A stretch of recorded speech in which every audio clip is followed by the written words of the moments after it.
नमस्कार दोस्तों, आप देख रहे हैं आहट एक अनहोनी की, आपके दोस्त कश्यप के साथ। दोस्तों, आज की हमारी कहानी का शीर्षक है हॉन्टेड हाउस, भूतहा घर। दोस्तों, कहानी में आगे बढ़ने से पहले अगर आपने मेरी चैनल को सब्सक्राइब नहीं किया तो अभी कर लीजिए। मैं आप लोगों के लिए एंटरटेनिंग कहानियाँ रोज़ ही पोस्ट करता हूँ। दोस्तों, आज की हमारी कहानी एक सत्य घटना पर आधारित है और ये कहानी है एक चोर की। जी हाँ दोस्तों, आप भी चौंक गए ना, लेकिन ये सच है।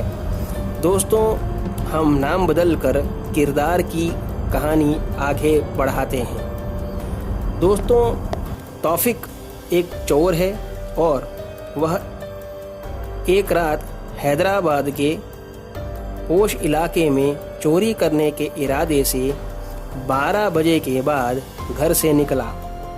करीब 1 बजे के आसपास उसने एक घर पसंद किया जिस घर पर उसकी काफ़ी समय से नज़र थी।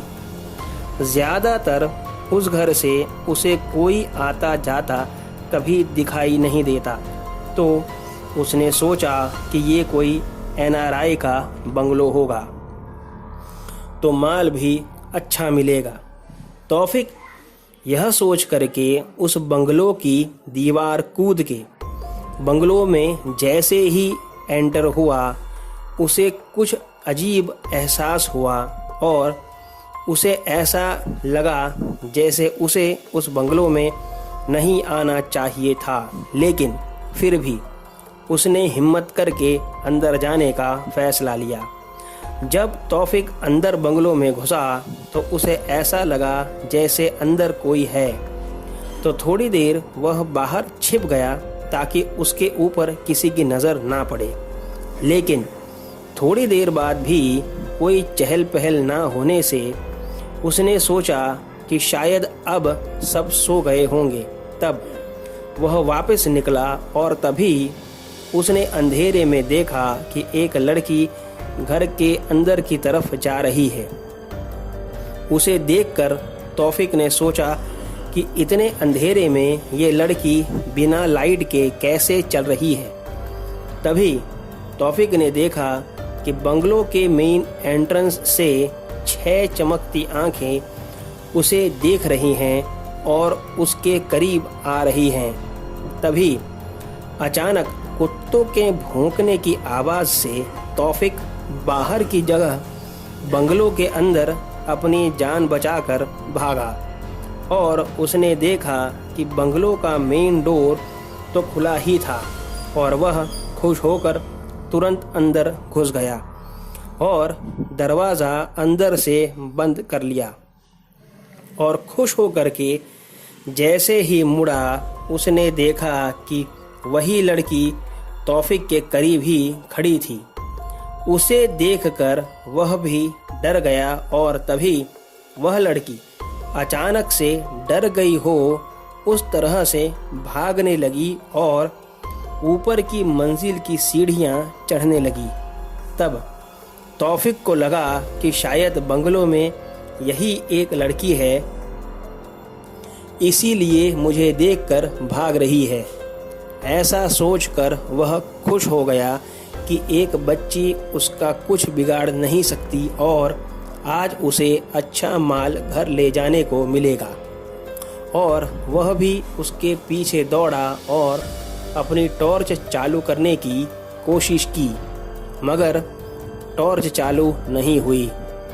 तब लाइटर जलाकर वह आगे बढ़ने लगा।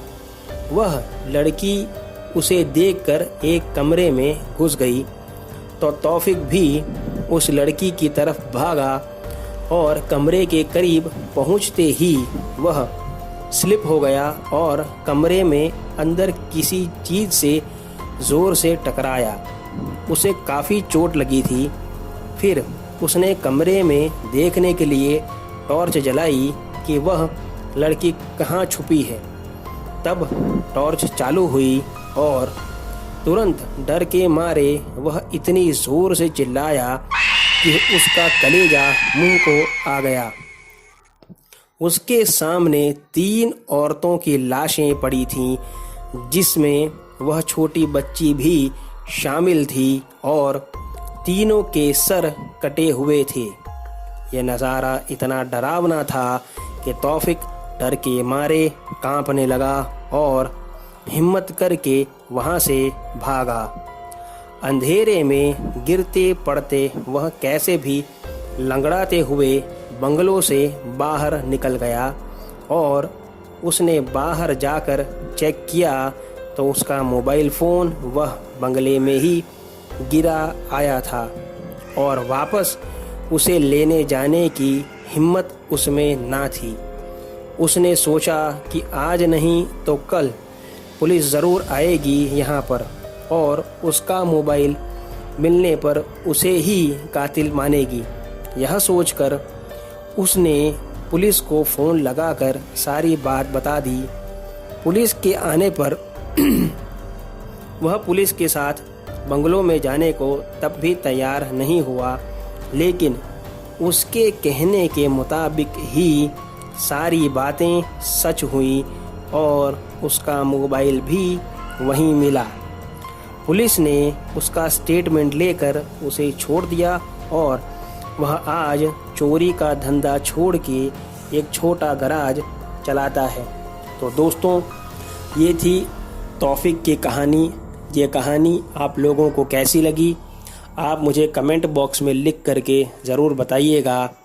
और दोस्तों, मैंने कमेंट बॉक्स में अपना ईमेल एड्रेस दिया है, आप भी उसके ऊपर आपकी कहानी मुझे लिख करके भेज सकते हैं। तो दोस्तों, कल मिलते हैं एक नई कहानी के साथ। Stay safe. धन्यवाद।